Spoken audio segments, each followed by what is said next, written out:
If you're a die-hard Browns fan and love breaking down the game like we do, hit that subscribe button and turn on the bell so you never miss a blitz. In the wake of unimaginable tragedy, Cleveland found a beacon of hope and resilience through the actions of its newest quarterback, Shedeur Sanders. Last month, a devastating explosion and fire tore through an East Cleveland apartment complex. Claiming the life of one man and displacing over 40 residents, the community was left shaken, searching for solace amid the wreckage of what had once been their homes. But on Wednesday, that grief began to transform into unity, thanks in large part to the efforts of Sanders, who stepped up in a way few rookies ever do. The Garden Valley Fun Fest, held at Rainbow Terrace Apartments, the very site of the fire, was more than just a gathering. It was a symbol, a message that the people of Cleveland would not be forgotten and that someone was willing to stand shoulder to shoulder with them. Even before ever taking a professional snap for their beloved Browns, Shedeur Sanders, selected 144th overall in the 2025 NFL Draft, showed that leadership isn't just about touchdowns and playbooks, it's about compassion. Although he was out of town when the tragedy struck on June 23rd, Sanders learned about the fire through a direct message on Instagram. That one message sparked a series of conversations and connections, eventually leading to the event that brought joy to a grieving community.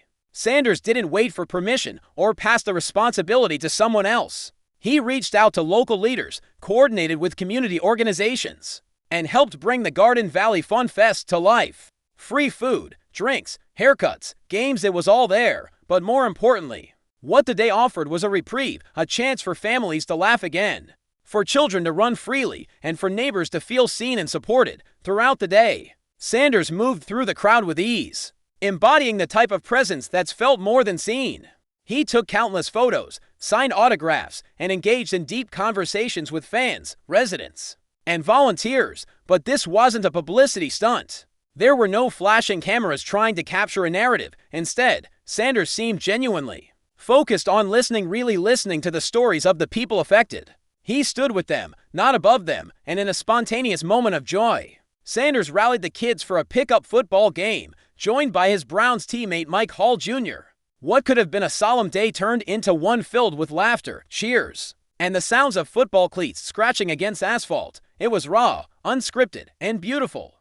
This wasn't Shedeur's first gesture of community involvement, but it may have been the most impactful. When Sanders first arrived in Cleveland, following the draft, he made a promise to immerse himself in the community and represent more than just a football franchise.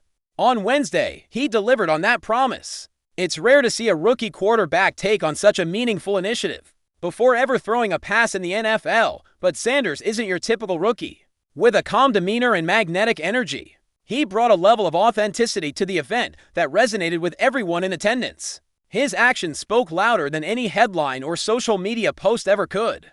One of the most powerful aspects of the Garden Valley Fun Fest was its simplicity. There were no grand stages, no expensive pyrotechnics, and no celebrity performances, just people coming together, healing, laughing, eating, sharing stories. The free haircuts weren't just about style, they were about dignity. The games weren't just for entertainment, they were a reminder that joy still has a place in their lives. And every detail, from the music to the food, was carefully chosen to reflect the cultural fabric of the neighborhood. Sanders ensured that the event wasn't about him, it was about them, the community, the survivors, the future. As the sun began to dip behind the Cleveland skyline, you could feel the warmth of something deeper than summer heat. It was hope.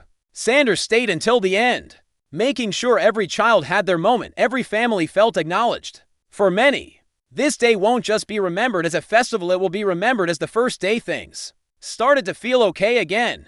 And it came from the unlikeliest of sources, a 21-year-old quarterback fresh out of college.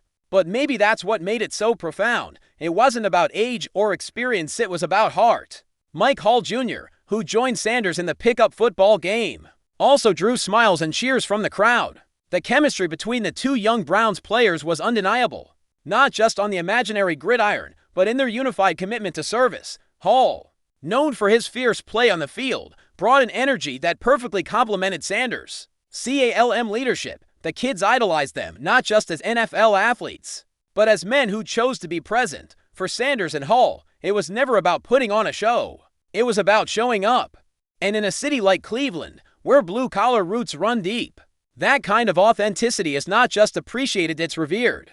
The significance of the Rainbow Terrace Apartments, as the event's location cannot be overstated, to stand on the very ground that bore witness to such loss and turn it into a site of joy and togetherness is an act of resilience. For the families who returned, even just for a day, there was something healing about reclaiming that space. It wasn't just about fun, it was about rewriting the narrative. Sanders understood that. He didn't bring flowers or speeches, he brought action, he brought people, he brought life, and that, perhaps more than anything, is what makes him a unique figure in today's sports landscape.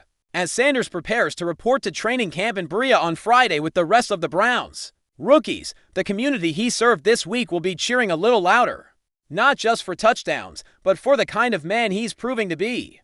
Cleveland has always valued grit, loyalty, and heart. Sanders has already shown he possesses all three. And he hasn't even suited up yet. His impact will be felt far beyond the sidelines, and if Wednesday was any indication, the city has gained more than a quarterback, it's gained a true leader. One whose legacy is already being written in ways that statistics could never capture. The NFL is full of stories about rising stars, breakout performances, and last-second victories. But every once in a while, a story like this comes along, a story not measured in yards or trophies, but in lives touched and hearts uplifted. Shedeur Sanders didn't have to show up, he didn't have to care, but he did, and in doing so, he set a powerful example for athletes everywhere. Cleveland didn't just get a player in the draft, they got someone who sees beyond the game. Someone who understands that greatness isn't just about what you do when the cameras are rolling, but what you choose to do when no one's watching. Enjoying the content so far? Smash that like button and drop your take in the comments. We want to hear what you think about the Browns this season. Something absolutely crazy is happening in the NFL world right now, and it's the kind of shakeup that you just don't see every day. Rumors wild, persistent, and coming from multiple league insiders are swirling around that Patrick Mahomes, yes, that Patrick Mahomes, the face of the Kansas City Chiefs franchise, may have signed with the Cleveland Browns. Let that sink in. We're talking about the quarterback who turned the Chiefs into a modern-day dynasty. The guy with Super Bowl rings, MVPs, and highlight reels that look like video game cheat codes. If this turns out to be true, and multiple sources are now hinting it would be the biggest move in recent NFL history. No exaggeration. I know it sounds insane, but this rumor has serious legs. And the Browns might have just pulled off the most shocking coup the league has seen in decades. Buckle up, this is wild. Now, before you start thinking this is clickbait or some desperate off-season filler, let me tell you, something is definitely going on behind the scenes. The buzz started with whispers from a Browns training facility source, claiming that a high-profile quarterback was expected to land in Cleveland. At first, people thought maybe it was just about Deshaun Watson rehab rumors or some backup QB movement. But then came the big drop. Someone spotted Patrick Mahomes' private jet landing at Burke Lakefront Airport. At first, fans assumed it was a coincidence, maybe even a vacation trip, but within hours, images of Mahomes meeting with Browns executives surfaced online. Grainy, blurry, TMZ-style pictures. Sure, but definitely him. And now insiders like Benjamin Albright and even some ESPN analysts are cautiously suggesting this might be more than a courtesy visit. This might be real. The NFL world is on fire right now, and nobody can believe what's happening, of course. This raises the massive question, why would Mahomes ever leave Kansas City? We're talking about a guy who signed a 10-year, $500 million contract, who's loved by the fans and who's practically royalty in Missouri. But sometimes, these moves aren't just about money or legacy. According to some insiders, Mahomes had been growing frustrated with front office decisions over the past 2 seasons, especially regarding the offensive line protection, wide receiver depth, and coaching staff turnover. There's also speculation about personal tension between Mahomes and Chiefs GM Brett Veach. One source even said that Mahomes felt trapped in a system that was becoming too reliant on his improvisation. And then came the kicker rumors that his agents had quietly been shopping him around to teams with elite defenses and strong offensive lines. Enter the Cleveland Browns, a franchise known for misery, suddenly offering stability, protection, and a monstrous defense. The plot thickens, and when we talk about the Browns, you can't ignore the context here. They've been stacking the deck for years: an elite offensive line, a top 3 defense in the league, and a front office that's been aggressive with trades and acquisitions. What they've lacked is that elite quarterback, that killer instinct. That proven playoff magician who can take them beyond the divisional round. Deshaun Watson's inconsistency left the door wide open.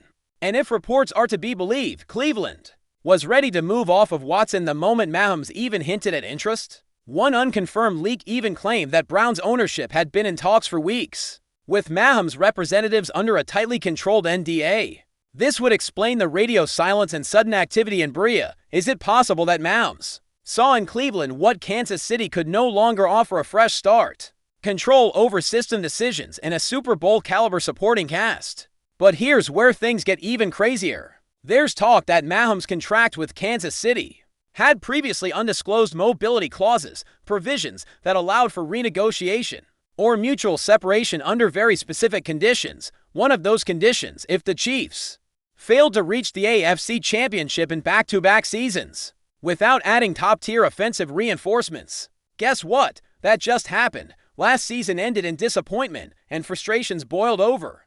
League sources say MAHOMES exercised that clause with the backing of his powerful agency, and KC had little legal room to stop it. Apparently, the Browns made an offer so lucrative, reportedly involving ownership equity options, personal branding rights in the Midwest market, and full say in offensive hires, that MAHOMES was floored. We're not just talking salary here, we're talking legacy control. If true, this wasn't just a trade. This was a chess move, and the Chiefs may have just lost their king. Now, of course, fans are going absolutely berserk. Chiefs fans are in disbelief, mourning, and confusion. Browns fans are losing their minds with hope. Social media is a complete war zone, some calling it fake news, others saying they knew it all along. But even major networks like NFL Network and CBS Sports are hinting that major quarterback news is imminent and involves a multi-time MVP. You don't just throw out teases like that unless you're bracing for a seismic shift. Could it be MAHOMES? All signs point to yes. Even the NFL's official Instagram account posted a cryptic MAHOMES highlight reel with the caption "New chapter loading" and quickly deleted it. Come on, something's definitely up. The NFL doesn't operate like that unless something huge is brewing. If this becomes official, it will redefine what we know about player movement in the modern NFL. And let's not forget what this could mean for the AFC North. If MAHOMES really is headed to Cleveland, that division instantly becomes the most terrifying in football. Lamar Jackson in Baltimore, Joe Burrow in Cincinnati, and now Patrick freaking MAHOMES in Cleveland? That's not a division, that's a bloodbath. It's not hard to imagine the Browns suddenly leapfrogging into Super Bowl favorite status. Their defense alone was suffocating last season, and with MAHOMES under center, it's like giving a nuclear missile to a team that already had tanks. Browns offensive coordinator Ken Dorsey reportedly already began installing a new MAHOMES-friendly scheme behind closed doors, a West Coast spread hybrid tailored to his off-script wizardry. Rumors even suggest MAHOMES had input on potential wide receiver targets, names like T. Higgins and Mike Evans being floated. Cleveland is not just getting MAHOMES, they're building around him. This isn't just shocking, it's historic. So how did Kansas City let this happen? That's the million-dollar, or rather, $500 million question. The Chiefs had everything going for them, but insiders say a combination of ego, complacency, and over-reliance on MAHOMES' magic may have alienated the star QB. It's said that MAHOMES had been privately requesting more say in personnel decisions for over a year, and his concerns about offensive line play post-2020 were brushed off. And he reads potential retirement rumors also didn't help, creating instability about the team's future direction. One executive put it bluntly: the Chiefs stopped building around MAHOMES and started assuming he could carry everything. And apparently, he was done carrying.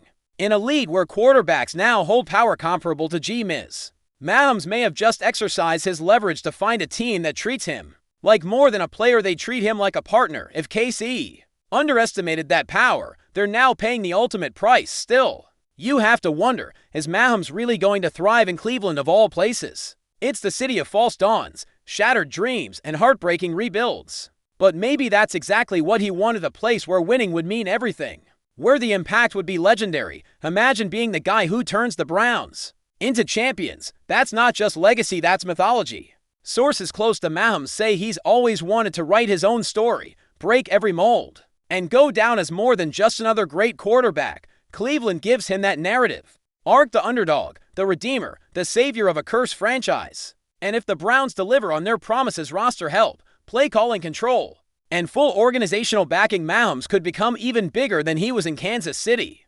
It's risky, sure, but Mahomes doesn't play safe. He plays to change the game, and this move could do exactly that. Until we get that official confirmation, and believe me, all eyes are on the Browns press room. The NFL world will be holding its breath. But based on everything we're hearing, seeing, and decoding, it really does feel like something massive is unfolding, whether it's leaked flight plans, mysterious workouts, coaching staff adjustments, or vague hints from players. The puzzle pieces are forming a clear picture. Patrick Mahomes to the Browns is not just a wild theory anymore. It's looking more and more like an inevitable reality, and when that announcement drops, the league will never be the same. If you thought the Tom Brady move to Tampa Bay was shocking, wait until you see Mahomes in brown and orange. History isn't just being written, it's being rewritten in real time. And we're lucky enough to witness the first chapter. Stay tuned, because the NFL just got flipped on its head. Thanks for riding with us on another Browns Blitz. If you liked the video, share it with a fellow fan, hit subscribe, and ring that bell so you're always part of the Dawg Pound conversation. Go Browns!